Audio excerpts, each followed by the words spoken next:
साथियों नमस्कार, एक बार फिर से आपका वन लाइनर सीरीज में स्वागत अभिनंदन। आज हम एनसीईआरटी हिस्ट्री क्लास 8th के 511 वन लाइनर क्वेश्चन पढ़ेंगे।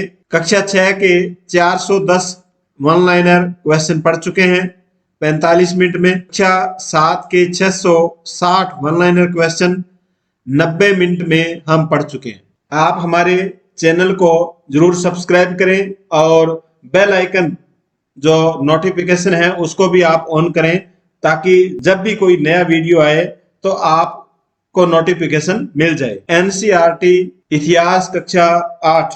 रॉबर्ट क्लाइव ने रेनेल को कब हिंदुस्तान का नक्शा बनाने का काम सौंपा? रॉबर्ट क्लाइव ने रेनेल को हिंदुस्तान का नक्शा बनाने का काम सौंपा कब? 1782 में। ब्रिटेन की महारानी विक्टोरिया के किस बेटे को ड्यूक ऑफ कनॉट की पदवी दी गई? राजकुमार आर्थर को। भारत में ब्रिटिश इतिहासकारों ने जो इतिहास लिखा उनमें बंगाल का प्रथम गवर्नर जनरल कौन था? Warren Hastings. भारत का आखिरी वायसराय कौन था? Lord Mountbatten. वारेन हेस्टिंग्स कब प्रथम गवर्नर जनरल बने? 1773 ईस्वी में। साथियों, वन लाइनर क्वेश्चनों की पीडीएफ कक्षा 6 से 10 तक सभी प्रश्नों की वन लाइनर पीडीएफ जो आप डाउनलोड करके प्रिंट भी निकाल सकते हो, एग्जाम विजन ऐप पर उपलब्ध करवा दिया गया है। वहां से आप इनका प्रिंट लेकर के और बहुत ही कम समय में अपनी तैयारी है वो कर सकते हो। स्कॉटलैंड के अर्थशास्त्री और राजनीतिक दार्शनिक जिन्होंने ए हिस्ट्री ऑफ ब्रिटिश इंडिया नामक एक किताब लिखी, उनका नाम था जेम्स मिल। जेम्स मिल के द्वारा ए हिस्ट्री ऑफ ब्रिटिश इंडिया नामक पुस्तक कब लिखी गई? 1817 ईस्वी में। राष्ट्रीय संग्रहालय और राष्ट्रीय अभिलेखागार कहाँ स्थित है? दिल्ली में। भारतीय राष्ट्रीय अभिलेखागार किस दशक में बनाया गया था? 1920 में। इतिहास को कितने कालखंडों में विभाजित किया गया है? इतिहास को 3 कालखंडों में विभाजित किया गया है, प्राचीन काल, मध्यकाल और आधुनिक काल। स्कॉटलैंड के जेम्स मिल ने भारतीय इतिहास को कितने भागों में बांटा? 3 भागों में बांटा है। जेम्स मिल ने भारतीय इतिहास को कौन से 3 कालखंडों में बांटा? हिंदू, मुस्लिम और ब्रिटिश। स्कॉटलैंड के जेम्स मिल की पुस्तक का क्या नाम है? The history of British India. भारतीय इतिहास के औपनिवेशिक युग से क्या अभिप्राय है? औपनिवेशिक युग का मतलब है ब्रिटिश काल। ब्रिटिश काल के महत्वपूर्ण दस्तावेजों को बचाकर रखने के लिए क्या बनाए गए थे? अभिलेखागार और संग्रहालय बनाए गए थे, ताकि उसमें ब्रिटिश दस्तावेज है वो बचाकर या सुरक्षित रखे जा सके। 1817 में भारत के इतिहास को हिंदू, मुस्लिम तथा ब्रिटिश नामक 3 कालखंडों में बांटने वाले स्कॉटलैंड के दार्शनिक कौन थे? जेम्स मिल। अंग्रेजी काल में जनगणना के माध्यम से निम्नलिखित में से कौन सी जानकारी प्राप्त होती है? लोगों की संख्या के बारे में और लोगों के व्यवसाय के बारे में हमें जानकारी प्राप्त होती है। देश का शासन अच्छी तरह से चलाने के लिए अंग्रेजों ने किस बात पर विशेष बल दिया? सर्वेक्षण करवाने पर सर्वाधिक बल दिया। भारत में अंग्रेजी शासनकाल को किस नाम से जाना जाता है? औपनिवेशिक युग के नाम से। एक वक्त में इतिहासकार किस चीज के जादू में खोए रहते थे? तारीख। रॉबर्ट क्लाइव ने किसे हिंदुस्तान का नक्शा बनाने का काम सौंपा? जेम्स रेनेल को। जेम्स मिल ने क्या सुझाव दिया जिससे भारतीयों को ज्ञान और सुखी जीवन प्रदान किया जा सके? सारे भूभाग पर कब्जा करने का। भारत की पहली क्रांति कब हुई? 1857 में। महारानी विक्टोरिया के तीसरे पुत्र का क्या नाम था? आर्थर। जब एक देश दूसरे देश की नकल करके अपने में बदलाव लाते हैं तो उसे कहा जाता है औपनिवेशिक। पश्चिमी संसार में आधुनिक काल की कौन सी विशेषता मानी जाती है? पश्चिमी संसार में आधुनिक काल की कौन सी विशेषता मानी जाती है? विज्ञान का विकास, तर्क का युग, लोकतंत्र और मुक्ति का युग, उपरोक्त सभी। निम्नलिखित में से कौन गवर्नर जनरल के पद पर नहीं था? जेम्स रेनेल। किसने कहा अंग्रेजों की मदद के बिना हिंदुस्तान प्रगति नहीं कर सकता? जेम्स मिल ने। अंग्रेजों की मदद के बिना हिंदुस्तान प्रगति नहीं कर सकता, जेम्स मिल ने कहा। ब्रिटिश सत्ता के प्रतीक किसे कहा जाता है? ब्रिटेनिया को। ब्रिटिश सत्ता के प्रतीक ब्रिटेनिया को कहा जाता है। भारतीय ब्राह्मणों ने इंग्लैंड की ब्रिटेनिया को कब शास्त्र भेंट किया था? 1782 में। भारतीय ब्राह्मणों ने इंग्लैंड की ब्रिटेनिया को कब शास्त्र भेंट किया? 1782 में। लिटन चाय का विज्ञापन कब तैयार किया गया था? लिटन नाम की चाय आती थी, इसका विज्ञापन कब तैयार किया गया था? 1922 में। अंग्रेजों के अनुसार शासन चलाने के लिए क्या महत्वपूर्ण था? सर्वेक्षण। और अंग्रेजों ने सर्वेक्षण विभाग की स्थापना भी 1803 में की थी। चैप्टर नंबर 2, निम्नलिखित में से कौन सा कथन सही नहीं है? बंगाल पर अंग्रेजों की जीत प्लासी की जंग से शुरू हुई। बंगाल में अंग्रेजों की जीत किस युद्ध से शुरू हुई? प्लासी के युद्ध से। ये सही है कथन। हैदर अली और टीपू सुल्तान मैसूर के शासक थे, ये भी सत्य है। वारेन हेस्टिंग्स विले सिद्धांत को लागू किया नहीं। वारेन हेस्टिंग्स कौन थे? वारेन हेस्टिंग्स 1773 में भारत के पहले गवर्नर जनरल थे। भारत के पहले गवर्नर जनरल कौन बने? Warren Hastings. निम्नलिखित में से कौन सही सुमेलित है? दीवानी। दीवानी का मतलब है भू राजस्व वसूलने का अधिकार, ये सही है। सिपाही, सिपोए, शेर ए मैसूर, टीपू सुल्तान, ये सभी मिलान है वो सत्य है। फोर्ट विलियम कहाँ स्थापित किया गया? कलकत्ता में। फोर्ट विलियम कहाँ स्थापित किया गया? कलकत्ता में। झारखंड में अंग्रेजों का प्रवेश किस जिले की ओर हुआ था? सिंह भूमि में। 1857 तक कंपनी भारतीय उपमहाद्वीप के कितने प्रतिशत भाग पर सीधा शासन स्थापित कर चुकी थी? 63% भाग पर। भारतीय उपमहाद्वीप के 63% भाग पर सीधा शासन है वो 1857 तक कंपनी स्थापित कर चुकी थी। निम्नलिखित में से किस दशक तक कंपनी की सेना में घुड़सवार टुकड़ियों की जरूरत कम होती गई? किस दशक में? 1820 के दशक में। ब्रिटिश काल में अंग्रेज अपनी सेना को क्या कहते थे? सिपोए आर्मी। 18वीं शताब्दी में कौन सी रियासतों के किसानों को अंग्रेजी सेना में भर्ती करके पेशेवर सैनिक प्रशिक्षण दिया जाने लगा? अवध तथा बनारस। निम्नलिखित में से कंपनी की फौज व मुगल फौज, एक तो कंपनी की फौज थी, दूसरी मुगल फौज के संबंध में कौन सा तथ्य सही है? कंपनी की असली जो सत्ता थी वह सैनिक ताकत थी, ये सही है। मुगल फौज मुख्य रूप से घुड़सवार और पैदल थी। मुगल फौज है वो घुड़सवार और पैदल थी। मुगल साम्राज्य का एक विशाल पेशेवर प्रशिक्षण वाली पैदल सेना की जरूरत महसूस नहीं थी। मुगल सेना को पैदल सेना की जरूरत आवश्यकता नहीं थी। ब्रिटिश काल में भारतीय जिले में कलेक्टर सबसे बड़ा पद होता था। निम्नलिखित में से जिला कलेक्टर का कार्य था लगान और कर इकट्ठा करना। न्यायाधीशों, पुलिस अधिकारियों व अन्य सभी लोगों की सहायता से जिले में कानून व्यवस्था बनाए रखना। दीवानी अदालतों के मुखिया यूरोपीय जिला कलेक्टर होते थे। दीवानी अदालतों के जो मुखिया होते थे वो यूरोपीय जिला कलेक्टर होते थे। तो सभी कथन है वो सत्य है। ब्रिटिश काल में कोलकाता में सर्वोच्च न्यायालय की स्थापना के साथ कौन सी अदालतों को स्थापित किया गया?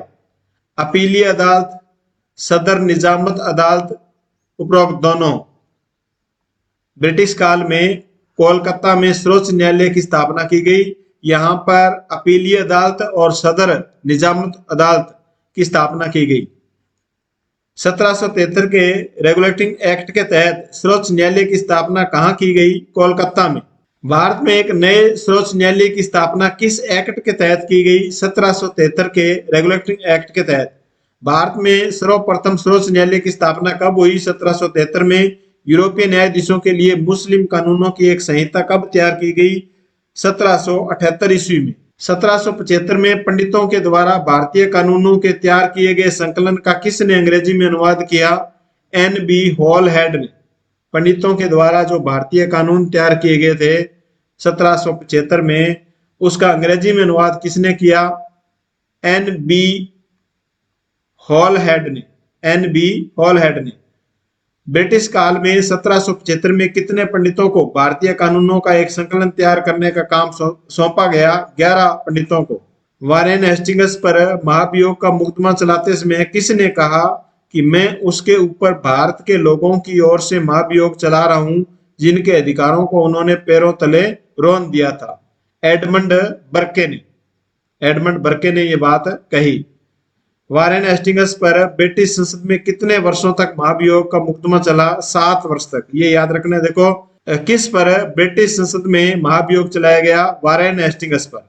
जो 1773 में भारत के पहले गवर्नर जनरल बने थे। किस गवर्नर जनरल के खिलाफ ब्रिटिश संसद में महाभियोग का मुकदमा चलाया गया? वारेन हेस्टिंग्स के। किस गवर्नर जनरल पर एडमंड बर्के ने बंगाल का शासन सही ढंग से न चलाने का आरोप लगाया? वारेन हेस्टिंग्स पर। वारेन हेस्टिंग्स कब वापस इंग्लैंड लौट गए? 1785 में। ब्रिटिश काल में फौजदारी अदालतें किसके अंतर्गत आती थी? काजी और मुफ्ती के। ब्रिटिश काल में दीवानी अदालतों के मुखिया कौन होते थे? यूरोपीय जिला कलेक्टर। न्याय व्यवस्था हेतु भारत में पहली बार अंग्रेजों द्वारा कब फौजदारी अदालत तथा दीवानी अदालत की व्यवस्था की गई? 1772 में। किस गवर्नर जनरल के न्याय के क्षेत्र में प्रशासनिक सुधार के कार्य उल्लेखनीय थे? Warren Hastings. न्याय के क्षेत्र में प्रशासनिक जो सुधार के कार्य थे वो वारेन हेस्टिंग्स के उल्लेखनीय थे। गवर्नर जनरल वारेन हेस्टिंग्स के समय निम्न में से कौन सी ब्रिटिश प्रेसिडेंसी नहीं थी? मगध नहीं थी। गवर्नर जनरल वारेन हेस्टिंग्स के समय कितनी प्रेसिडेंसियां थी? 3।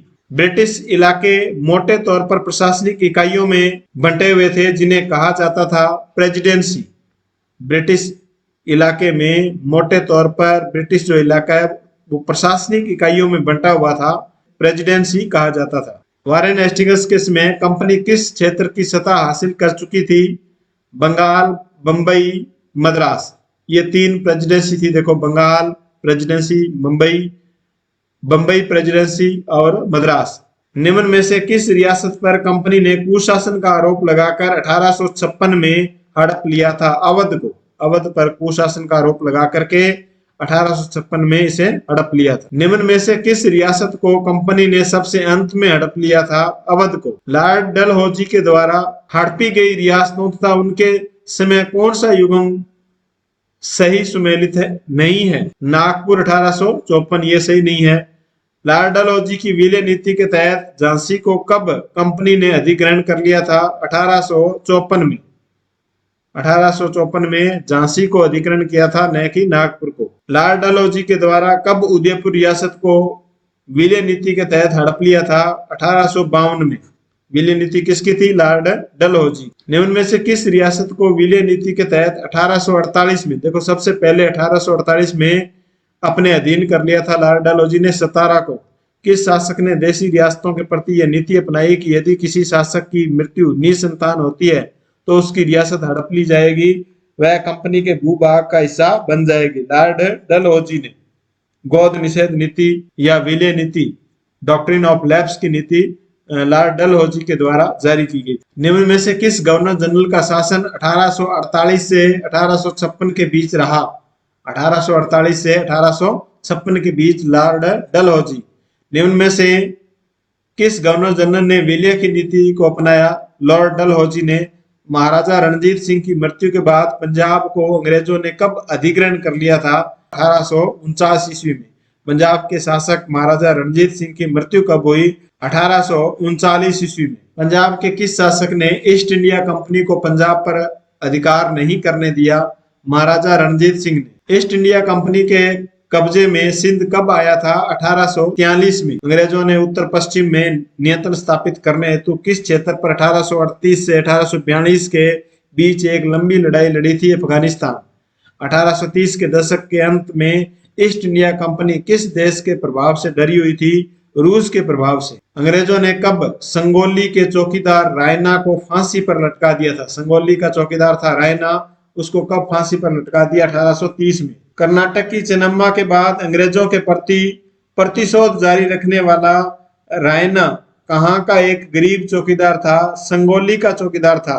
कर्नाटक की चेन्नम्मा के अंग्रेजों के खिलाफ विरोध करते समय हुई मृत्यु के बाद किसने अंग्रेजों के खिलाफ प्रतिशोध जारी रखा? रायना ने। कर्नाटक में रानी चेन्नम्मा को अंग्रेजों का विरोध करने पर 1824 में गिरफ्तार कर लिया गया, जिनकी जेल में मृत्यु कब हुई थी? 1829 में। 1824 में इनको गिरफ्तार किया था क्योंकि ये रानी चेन्नम्मा जो कर्नाटक की रहने वाली है, अंग्रेजों का विरोध कर रही थी। 1829 में इनकी मृत्यु हो जाती है जेल में। अंग्रेजों ने कित्तूर वर्तमान कर्नाटक के छोटे से राज्य को कब्जे में लेने का प्रयास किया तो किस रानी ने हथियार उठा लिए थे? रानी चेन्नम्मा ने। लॉर्ड हेस्टिंग्स भारत में गवर्नर जनरल कब बना? 1813 में। निम्न में से कौन सी शताब्दी के शुरुआत में कंपनी क्षेत्रीय विस्तार के आक्रामक नीति पर चल रही थी? 19वीं सदी में अंग्रेजों ने पुणे से हटाकर पेशवा को कानपुर के पास किस स्थान पर पेंशन के तौर पर भेज दिया था? बिठूर के पास। अंग्रेजों व मराठों के बीच हुए तीसरे युद्ध में अंग्रेजों ने कब मराठों को पूरी तरह कुचल दिया था? 1817-19 में। निम्न में से अंग्रेज मराठों के बीच हुए दूसरे युद्ध के क्या परिणाम रहे? अंग्रेजों की विजय हुई। उड़ीसा और यमुना के उत्तर पश्चिम में स्थित आगरा अंग्रेजों के कब्जे में आ गया। उड़ीसा और यमुना के उत्तर में आगरा स्थित था, जो अंग्रेजों के कब्जे में आ गया दूसरे युद्ध के दौरान। कौन से युद्ध के दौरान? दूसरे में। दिल्ली के कई भूभागों पर अंग्रेजों का कब्जा हो गया। दूसरा अंग्रेज मराठा युद्ध कब लड़ा गया, जिसमें कंपनी की जीत हुई? 1803 से 1805 में। कंपनी और मराठों के बीच 1782 में पहले युद्ध में कौन सी संधि करनी पड़ी? सालबाई की संधि। ये भी याद रखना है, सालबाई की संधि कब होती है? 1782 में। मराठों तथा अंग्रेजों के मध्य पानीपत की तीसरी लड़ाई कब हुई? 1761 में। मैसूर के किस शासक को शेर मैसूर कहा जाता है? टीपू सुल्तान को। टीपू सुल्तान 1782 में कहाँ का शासक बना? मैसूर का। टीपू सुल्तान कहाँ का शासक बना? मैसूर का। निम्नलिखित में से कब हुए युद्ध में मराठों, हैदराबाद के निजाम और कंपनी की संयुक्त फौज के हमले के बाद टीपू सुल्तान को अंग्रेजों से संधि करनी पड़ी? 1792 में। निम्नलिखित में से टीपू सुल्तान की मृत्यु कब हुई? 4 मई 1799 को। टीपू सुल्तान की मृत्यु 4 मई 1799 को।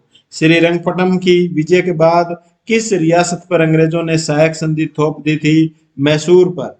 अंग्रेजों ने मैसूर के शासक के साथ प्रथम युद्ध कब लड़ा? 1767 से 1769 के बीच। निम्न में से कौन मैसूर के चतुर्थ युद्ध में अंग्रेजों के साथ संघर्ष करता हुआ मारा गया? टीपू सुल्तान। अंग्रेजों ने कब श्रीरंगपट्टनम का दुर्ग जीत लिया था, जिसे मैसूर की स्वतंत्रता खत्म हो गई थी? 1799 में। मैसूर के शासकों के साथ अंग्रेजों की कितनी बार जंग हुई? मैसूर के शासकों के साथ अंग्रेजों की कितनी बार जंग हुई? 4 बार। टीपू सुल्तान ने अपनी रियासत में पड़ने वाले बंदरगाहों से चंदन की लकड़ी, काली मिर्च, इलायची के निर्यात पर कब रोक लगा दी थी? 1785 में। टीपू सुल्तान किस प्रसिद्ध शासक का पुत्र था? हैदर अली का। ब्रिटिश काल में मालाबार तट पर होने वाले व्यापार किसके नियंत्रण में थे? मैसूर के नियंत्रण में थे। मालाबार तट पर जो व्यापार होते थे ब्रिटिश काल में, वो मैसूर के नियंत्रण में थे। लॉर्ड वेलेस्ली द्वारा सर्वप्रथम 1798 में किस रियासत के साथ सहायक संधि की गई? हैदराबाद के साथ। सबसे पहले सर्वप्रथम 1798 में सहायक संधि के जन्मदाता कौन है? Lord Wellesley. रिचर्ड वेलेस्ली के द्वारा 1801 में किस रियासत के नवाब को अपना इलाका कंपनी को सौंपने के लिए मजबूर किया? Awadh. Governor general Richard Wellesley का शासनकाल कब तक रहा था? 1798 से 1805 तक। निम्न में से किस युद्ध के बाद कंपनी ने भारतीय रियासतों में रेजिडेंट तैनात कर दिए? बक्सर के युद्ध के बाद। भारतीय रियासतों में रेजिडेंट कब नियुक्त किए? बक्सर के युद्ध के बाद। ईस्ट इंडिया कंपनी ने भारत में कब और कब से कब तक शासन किया था?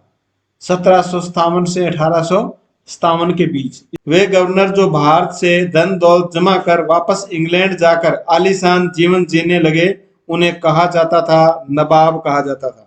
रॉबर्ट क्लाइव ने भ्रष्टाचार आरोप से बरी होने के बाद आत्महत्या कर ली थी। रॉबर्ट क्लाइव ने भ्रष्टाचार आरोप से बरी होने के बाद आत्महत्या कर ली थी 1774 में। तो रॉबर्ट क्लाइव पर भ्रष्टाचार के आरोप लगे थे।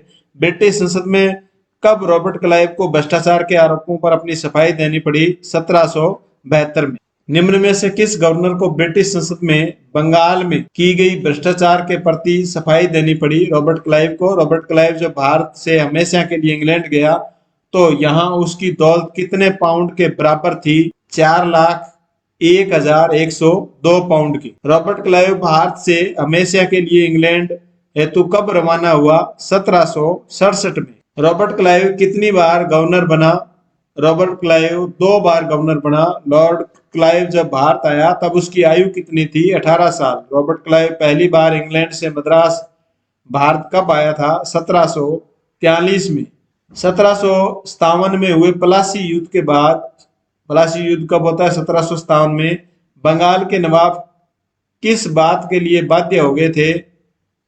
बंगाल के नवाब है वो किस बात के लिए बाध्य हो गए थे? कंपनी के अफसरों को निधि के तोहफे के तौर पर जमीन और बहुत सारा पैसा देने के लिए वो तैयार हो गए थे नवाब। रॉबर्ट क्लाइव ने भारत के से बेहिसाब दौलत इकट्ठा कर ली थी। बंगाल के नवाब अब केवल कंपनी की कठपुतली बन चुके थे।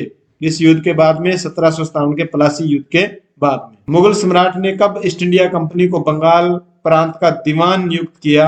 1765 में। बंगाल के नवाब मीर जाफर की मृत्यु कब हुई थी? 1765 में। मीर जाफर की मृत्यु 1765 में। बक्सर की लड़ाई के बाद बंगाल के नवाब को कितने रुपए प्रति महीने कंपनी को देने पड़ते थे? 5 लाख रुपए। बक्सर की लड़ाई के बाद बंगाल के नवाब को 5 लाख रुपए कंपनी को प्रति महीने देने पड़ते थे। बक्सर युद्ध 1764 के बाद कंपनी ने किसे दोबारा बंगाल का नवाब बनाया? मीर जाफर को। बक्सर की लड़ाई के बाद बंगाल के किस नवाब को बंगाल से बाहर कर दिया? मीर कासिम को। मीर कासिम को बाहर कर दिया, मीर जाफर को बनाया। बक्सर का युद्ध कब हुआ? 1764 में। बंगाल के नवाब मीर कासिम द्वारा ईस्ट इंडिया कंपनी को परेशान किया गया। और कौन सा युद्ध हुआ? बक्सर का युद्ध। मीर जाफर द्वारा कंपनी का विरोध करने पर इसे हटाकर कंपनी ने बंगाल का नवाब किसे बना दिया? मीर कासिम को। मीर जाफर ने जब कंपनी के कार्यों का विरोध किया तो मीर जाफर को हटा दिया और किसको बना दिया? मीर कासिम को। ईस्ट इंडिया कंपनी की भारत में पहली बड़ी जीत कौन सी थी? प्लासी का युद्ध। बंगाल का कौन सा नवाब ईस्ट इंडिया कंपनी की कठपुतली बन गया था? मीर जाफर। पलाश के फूलों का क्या बनाया जाता है? गुलाल। पलाश के फूलों का क्या बनाया जाता है? गुलाल बनाया जाता है। पलाश के फूलों का रंग कैसा होता है? लाल। पलासी का नाम पलासी किस कारण पड़ा? पलाश के फूलों के कारण। पलासी का मूल नाम क्या था? पलासी। ईस्ट इंडिया कंपनी ने बंगाल के नवाब सिराजुद्दौला को हटाकर किसे नवाब बनाया? मीर जाफर को। ईस्ट इंडिया कंपनी ने सिराजुद्दौला को हटाया और मीर जाफर को बनाया। मीर जाफर को हटा करके मीर कासिम को बनाया। प्लासी का युद्ध 1757 के बाद रॉबर्ट क्लाइव ने अंग्रेज सम्राट के किस मुख्य विदेश मंत्री को चिट्ठी लिखी? विलियम पिट को। 1757 के प्लासी युद्ध में सिराजुद्दौला के किस सेनापति ने विश्वासघात कर ईस्ट इंडिया कंपनी का साथ दिया था? मीर जाफर ने। प्लासी के मैदान में 1757 ईस्वी को हुए युद्ध में बंगाल का कौन सा नवाब पराजित हुआ? सिराजुद्दौला। 1757 में प्लासी के युद्ध में कंपनी की सेना का नेतृत्व किसने किया? लॉर्ड क्लाइव ने। निम्न में से बंगाल के नवाब सिराजुद्दौला से युद्ध करने हेतु मद्रास से कौन सा अंग्रेज अफसर सेना लेकर आया? Robert Clive. बंगाल के नवाब सिराजुद्दौला ने अंग्रेजों के कासिम बाजार फैक्ट्री को लूटने के बाद किस किले पर कब्जा करने हेतु रुख किया था? कोलकाता पर। बंगाल के किस नवाब ने 30,000 सिपाहियों के साथ कासिम बाजार में स्थित इंग्लिश फैक्ट्री पर हमला बोल दिया था? सिराजुद्दौला ने। ईस्ट इंडिया कंपनी को बंगाल के किस नवाब की ताकत से काफी भय था? सिराजुद्दौला के। बंगाल के नवाब अलीवर्दी खान की मृत्यु के बाद बंगाल का नवाब कौन बना? सिराजुद्दौला। बंगाल का नवाब पहले कौन था? अलीवर्दी खान। अलीवर्दी खान के बाद में सिराजुद्दौला बनता है। 1757 का प्लासी का युद्ध करता है, उसमें हार जाता है मीर जाफर के कारण। सेनापति मीर जाफर के कारण, क्योंकि मीर जाफर को अंग्रेज बंगाल का नवाब बनाने का लालच दे देते हैं। फिर मीर जाफर को भी हटा देते हैं और मीर कासिम को बंगाल का नवाब बना देते हैं। बंगाल के नवाब अलीवर्दी खान की मृत्यु कब हुई? 1756 में। बंगाल के नवाब तथा अंग्रेजों के मध्य प्लासी का युद्ध हुआ 1757 में। निम्न में से बंगाल के नवाब तथा ईस्ट इंडिया कंपनी के बीच हुए विवादों का कारण सही है? नवाबों ने कंपनी को रियायतें देने से मना कर दिया था, इसलिए विवाद हो गया बंगाल के नवाब और ईस्ट इंडिया कंपनी में, क्योंकि नवाब ने कंपनी को रियायत देना बंद कर दिया था। कंपनी को सिक्के डालने का अधिकार नहीं था। कंपनी नवाबों को टैक्स चुकाने को तैयार नहीं थी। तो ये सभी कारण थे जिससे इनमें आपस में क्या होता है? विवाद होता है। औरंगजेब की मौत के बाद बंगाल का प्रथम नवाब कौन बना? मुर्शीद कुली खान। औरंगजेब की मौत के बाद बंगाल का प्रथम नवाब बना, ये याद रखना, बंगाल का प्रथम नवाब कौन था? मुर्शीद कुली खान। औरंगजेब के शासनकाल में बंगाल का नवाब कौन था? मुर्शीद कुली खान। मद्रास के जहाजों के समान लाती स्थानीय नौकाओं का चित्र किसके द्वारा 1867 में बनाया गया? विलियम सिम्पसन के द्वारा। नौकाओं का चित्र किसने बनाया? 1867 में विलियम सिम्पसन ने। कंपनी के अधिकारियों ने किस मुगल बादशाह को इस बात के लिए राजी कर लिया कि वह कंपनी को बिना शुल्क चुकाए व्यापार करने का प्रमाण जारी कर दे? औरंगजेब को। वर्तमान कोलकाता 17वीं शताब्दी में किस नाम का एक गांव था? कालिकता। कालिकता नाम का एक गांव था जिसे कोलकाता बनता है। ईस्ट इंडिया कंपनी के व्यापारियों ने मुगल अफसरों को रिश्वत देकर 3 गांव की जमींदारी खरीद ली थी 1698 ईस्वी में। 17वीं शताब्दी में अंग्रेज व्यापारियों को क्या कहा जाता था? अंग्रेज व्यापारियों को फैक्टर कहा जाता था। निम्न में से किस भारतीय मसाले की यूरोप में सर्वाधिक मांग थी? काली मिर्च और इलायची, लौंग आदि की मांग थी। भारत के बने बारीक सूती कपड़े और रेशम की जबरदस्त मांग कहाँ थी? यूरोप में मांग थी। कौन सी शताब्दी तक डच भी हिंद महासागर में व्यापार की संभावना तलाशने लगे थे? 17वीं शताब्दी में। पुर्तगाली यात्री वास्को डी गामा कब भारत पहुंचा? 1498 ईस्वी में। पुर्तगालियों के किस खोजी यात्री ने भारत तक पहुंचने के लिए समुद्री मार्ग का पता लगाया? वास्को डी गामा ने। पुर्तगालियों ने भारत में किस राज्य में अपना ठिकाना बना लिया था? गोवा में। कहाँ बना लिया था? गोवा में। पुर्तगालियों ने भारत में ईस्ट इंडिया कंपनी से पहले कौन से क्षेत्र में प्रवेश किया? पश्चिमी तट में। पुर्तगालियों ने भारत में ईस्ट इंडिया कंपनी से पहले पश्चिमी तट में प्रवेश किया। इंग्लैंड के जहाज किस देश की सीमा को छूते हुए हिंद महासागर पार कर भारत पहुंचे? दक्षिण अफ्रीका। इंग्लैंड के जहाज किस देश की सीमा को छूते हुए? दक्षिण अफ्रीका की। ईस्ट इंडिया कंपनी को पूर्व में व्यापार करने का एकाधिकार किसने दिया था? रानी एलिजाबेथ प्रथम ने। ईस्ट इंडिया कंपनी ने कब इंग्लैंड की महारानी एलिजाबेथ प्रथम से चार्टर प्राप्त किया? 1600 ईस्वी में। मुगल बादशाह बहादुर शाह जफर तथा उसके बेटों को किस अंग्रेज ने गिरफ्तार कर लिया था? कैप्टन हडसन ने। किस मुगल बादशाह को अंग्रेजों ने देश छोड़ने के लिए मजबूर किया तथा उसके बेटों को मार डाला था? बहादुर शाह जफर को। 1857 की क्रांति के समय विद्रोही ने किस मुगल बादशाह को क्रांति का नेता मान लिया था? बहादुर शाह जफर को। 1857 की क्रांति के समय दिल्ली का मुगल बादशाह कौन था? बहादुर शाह जफर। दिल्ली का अंतिम मुगल बादशाह कौन था? बहादुर शाह जफर।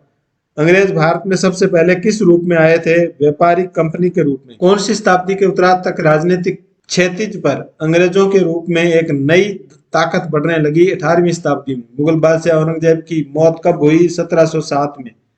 दिल्ली के मुगल बादशाहों में अंतिम शक्तिशाली बंदरगाह बादशाह कौन था? औरंगजेब। Chapter number 3। 19वीं सदी के उत्तरार्ध में इंग्लैंड के किस कवि और कलाकार ने कपड़ों पर फूल वाले छापे बनवाए थे? विलियम मॉरिस ने। 20वीं शताब्दी में भारत के किस राज्य के कपड़े बुनकरों द्वारा कमलकारी छापे बनाए गए? आंध्र प्रदेश के बुनकरों द्वारा। ब्रिटिश काल में अंग्रेजों ने मद्रास में किसानों पर किस फसल की खेती करने का सर्वाधिक दबाव बनाया? चावल की खेती करने का मद्रास के किसानों पर दबाव बनाया। अंग्रेजों द्वारा किसानों को कौन से क्षेत्र में कौन सी फसल की खेती हेतु मजबूर किया गया? सही युग्म छांटिए। पंजाब में गेहूं और कपास की खेती करने के लिए, उत्तर प्रदेश में गन्ना की खेती, बंगाल में पटसन तथा असम में चाय की खेती करने के लिए किसानों को मजबूर किया गया। 18वीं शताब्दी के आखिर समय तक कंपनी ने किसकी खेती के उत्पादन पर पूरा जोर लगा दिया था? अफीम और नील की खेती पर। सर्वप्रथम रेतवाड़ी बंदोबस्त को किसने कंपनी द्वारा कब्जे में लिए गए कुछ इलाकों में आजमा कर देखा था? कैप्टन अलेक्जेंडर रीड ने। थॉमस मुनरो के द्वारा राजस्व वसूली की किस व्यवस्था को अपनाया गया जो पूरे दक्षिण भारत में लागू कर दी गई? रेतवाड़ी बंदोबस्त व्यवस्था। रेतवाड़ी बंदोबस्त व्यवस्था किसके द्वारा लागू की गई? थॉमस मुनरो के द्वारा। 1822 में बंगाल प्रेसिडेंसी के उत्तरी पश्चिमी प्रांतों में लागू हुए महालवाड़ी बंदोबस्त के संबंध में कौन सा कथन सत्य है? इस व्यवस्था में भू राजस्व स्थायी रूप से तय किए गए। इस व्यवस्था में भू राजस्व इकट्ठा करने का जिम्मा गांव के मुखिया को सौंप दिया गया। महालवाड़ी बंदोबस्त को लॉर्ड माउंटबेटन ने लागू किया। कौन सा सत्य है? तो ये कथन इसमें सत्य है। महालवाड़ी बंदोबस्त को लॉर्ड माउंटबेटन ने लागू किया, बाकी ये कथन सत्य नहीं है। बंगाल प्रेसिडेंसी के उत्तर पश्चिमी प्रांतों में किस अंग्रेज के द्वारा महालवाड़ी बंदोबस्त की नई व्यवस्था तैयार की गई? हॉल्ट मैकेंजी के द्वारा। बंगाल प्रेसिडेंसी का जो उत्तर पश्चिमी प्रांत है वहां पर माहलवाड़ी बंदोबस्त व्यवस्था किसने शुरू की? हॉल्ट मैकेंजी ने। ब्रिटिश काल में माहलवाड़ी बंदोबस्त कब लागू किया गया? 1822 में। स्थायी बंदोबस्त लागू किए जाने के समय भारत का गवर्नर जनरल कौन था? Charles Cornwallis. कंपनी ने कब स्थायी बंदोबस्त लागू किया? 1793 में। बंगाल में किस वर्ष पड़े अकाल में लगभग 1/3 आबादी समाप्त हो गई? 1770 ईस्वी में। ईस्ट इंडिया कंपनी ने कब भारत में प्राप्त राजस्व से भारतीय सामानों को खरीदकर इंग्लैंड निर्यात कर दिया? 1865 ईस्वी में। मुर्शिदाबाद मुर्शिदाबाद किस राज्य में स्थित था जहां पर ब्रिटिश काल में साप्ताहिक बाजार लगता था? बंगाल में। ब्रिटिश काल में साप्ताहिक बाजार लगता था कहां पर? मुर्शिदाबाद में। और ये किस राज्य में था? बंगाल। थॉमस मुनरो बंगाल का गवर्नर कब बन गया था? 1819 से 26 ईस्वी तक। मुगल बादशाह शाह आलम द्वितीय ने 12 अगस्त 1765 को किस अंग्रेज गवर्नर को दीवानी प्राप्त करने का अधिकार दिया? रॉबर्ट क्लाइव को। मुगल बादशाह के द्वारा 1765 में ईस्ट इंडिया कंपनी को किन क्षेत्रों में दीवानी दी गई? बंगाल। मुगल बादशाह के द्वारा 1765 में ईस्ट इंडिया कंपनी को किन क्षेत्रों की दीवानी दी गई? 1765 में मुगल बादशाह के द्वारा बंगाल की, बिहार की और उड़ीसा इन तीनों की दीवानी दी गई। ईस्ट इंडिया कंपनी ने कब बंगाल की दीवानी प्राप्त की थी? 12 अगस्त 1765 ईस्वी को। ईस्ट इंडिया कंपनी ने बंगाल की दीवानी कब प्राप्त की? 12 अगस्त 1765 को। किस मुगल बादशाह ने ईस्ट इंडिया कंपनी को बंगाल का दीवान तैनात किया? शाह आलम द्वितीय ने। महात्मा गांधी का भारत में पहला आंदोलन कौन सा था? चंपारण आंदोलन। महात्मा गांधी ने नील बगान मालिकों के खिलाफ चंपारण आंदोलन की शुरुआत कब की? 1917 में। महात्मा गांधी को किस राज्य के किसानों ने चंपारण आकर नील किसानों की दुर्दशा देखने का न्योता दिया? बिहार। चंपारण कहां पर है? बिहार में। महात्मा गांधी दक्षिण अफ्रीका से भारत कब लौटे? 1915। भारत में कौन सी सदी के अंतिम चरण में कृत्रिम रंगों का निर्माण होने लगा? 19वीं सदी के अंतिम चरण में। किसने कहा कि रियायतों को नील के अनुबंध मानने के लिए मजबूर नहीं किया जाएगा? मजिस्ट्रेट एशले ईडन ने। भीख मांग लूंगा परंतु नील नहीं उठाऊंगा, उक्त कथन किसने कहा? हाजी मुल्ला ने। बंगाल के हजारों रेतों ने कब नील की खेती करने से इनकार कर दिया?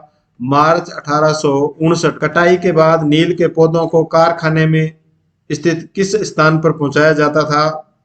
वेट्स में। ब्रिटिश काल में कर्जा लेने वाले रेयत को, रेयत का मतलब यहाँ किसान है, अपनी कम से कम कितने प्रतिशत जमीन पर नील की खेती करनी होती थी? 25%। दूसरे जमींदारों से जमीन भाड़े पर लेकर की जाने वाली नील की खेती कहलाती थी रेयती खेती। नील की खेती हेतु बगान मालिक खुद अपनी जमीन में खेती कर नील उत्पादन करते थे, उसे क्या कहा जाता था? निज खेती। नील की खेती करने के कितने तरीके थे? 2 तरीके थे। 1810 में ब्रिटेन द्वारा आयात किए गए नील में भारतीय नील का हिस्सा कितने प्रतिशत हो गया था? 95%। 1786 में ब्रिटेन द्वारा आयात किए गए नील में भारतीय नील का हिस्सा कितने प्रतिशत हो गया था? 30%। भारत के किस राज्य में पैदा होने वाला नील दुनिया के बाजारों में छा गया था? बंगाल में पैदा होने वाला नील।